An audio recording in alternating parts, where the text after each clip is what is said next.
السلام علیکم ناظرین، میں ارشد جمال اشرفی اور آپ دیکھ رہے ہیں ہمارا چینل دینی پیغام۔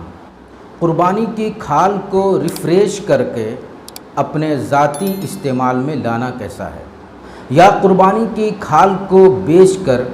اس سے کوئی دوسرا سامان اپنے ذاتی استعمال کے لیے خریدنا کیسا ہے۔ تو آئیے ناظرین، آج اسی پر ہم تھوڑی سی گفتگو کرتے ہیں۔ اگر آپ نے اب تک ہمارا چینل سبسکرائب نہیں کیا ہے تو ضرور سبسکرائب کر لیں اور بیل آئیکن کو پریس کریں تاکہ جو بھی نئی اپڈیٹ ہو وہ آپ تک سب سے پہلے پہنچے۔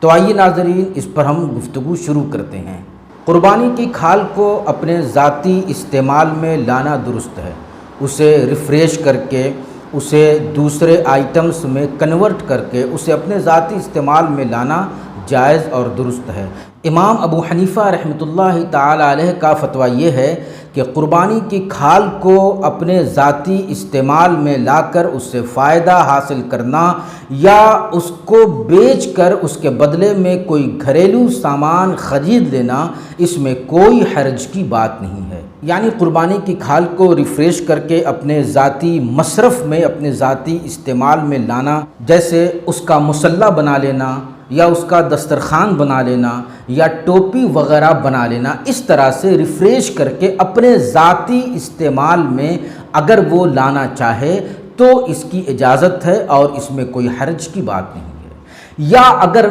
اسے بیچ کر گھریلو سامان اگر وہ خرید رہا ہے تو اس کی بھی اجازت ہے۔ محترم ناظرین، پرانے زمانے میں ایسا ہوتا تھا کہ وہ ایک سامان دے کر کوئی دوسرا سامان لے لیا کرتے تھے، یہ رواج عام تھا۔ ایسے ہی قربانی کی کھال کو بھی کسی دوسرے سامان کے عوض دے دیا کرتے تھے اور کوئی دوسرا سامان لے لیا کرتے تھے۔ آج بھی کہیں کہیں اس کا رواج ہے۔ اگر ایسا اتفاق ہو جائے، کسی کے ساتھ ایسا اتفاق ہو جائے اور وہ چاہے کہ قربانی کی کھال کے عوض کوئی دوسرا سامان جو اسے مل رہا ہے وہ اسے لے لے، تو کیا شریعت سے اس کی اجازت ہے اور کیا شریعت میں ایسا کرنا درست ہے؟ امام ابو حنیفہ رحمۃ اللہ تعالی علیہ کے فتوے کا مطلب یہ ہے، اس کا خلاصہ یہ ہے کہ اگر کھال کو دے کر کوئی دوسرا سامان لینا چاہتا ہے تو وہ کوئی گھریلو سامان ہونا چاہیے، جیسے آٹا چھاننے والی چھنی، لوٹا، مشکیزہ وغیرہ۔ اس طرح کا جو گھریلو آئٹمس ہوتا ہے، گھر میں استعمال ہونے والی جو چیزیں ہوتی ہیں، اسے وہ عوض میں لے سکتا ہے۔ ایسا اس لیے ہے کہ جب قربانی کی کھال کو اپنے ذاتی استعمال میں لے سکتا ہے تو اب اسی طرح کی چیزیں وہ خرید بھی سکتا ہے۔ تو جو گھریلو سامان ہوتے ہیں وہ ایک طرح سے ذاتی استعمال کی چیزیں ہی ہوتی ہیں، تو اس طور پر وہ کوئی دوسرا سامان تو نہیں لے سکتا، لیکن گھر میں استعمال ہونے والی جو چیزیں ہوتی ہیں انہیں وہ قربانی کی کھال کے بدلے میں لے سکتا ہے اور خرید سکتا ہے۔ امام محمد رحمۃ اللہ تعالی علیہ کا بھی یہی فتویٰ ہے، وہ بھی یہی بات کہتے ہیں کہ گھریلو سامان لے سکتا ہے، گھر میں استعمال ہونے والی چیزیں وہ اس کھال کے عوض لے سکتا ہے، لیکن اس کے علاوہ جو سامان ہے، جیسے کہ کچن میں کھانے پینے والی جو چیزیں ہوتی ہیں وہ ان چیزوں کو نہیں لے سکتا، جیسے اچار، سرکہ، گھی اور نمک وغیرہ۔ یہ گھریلو استعمال کی چیزیں نہیں ہیں، یہ کچن کا سامان ہے، کچن کا سامان نہیں لے سکتے۔ تو ذاتی استعمال والی کھال کے بدلے وہ ذاتی استعمال میں آنے والا سامان ہی لے سکتا ہے۔ امام طحاوی رحمۃ اللہ تعالی علیہ نے بھی یہی کہا ہے۔ وہ کہتے ہیں کہ اس میں کوئی حرج نہیں ہے کہ آدمی قربانی کی کھال کے بدلے کوئی گھریلو سامان خرید لے، لیکن یہ مناسب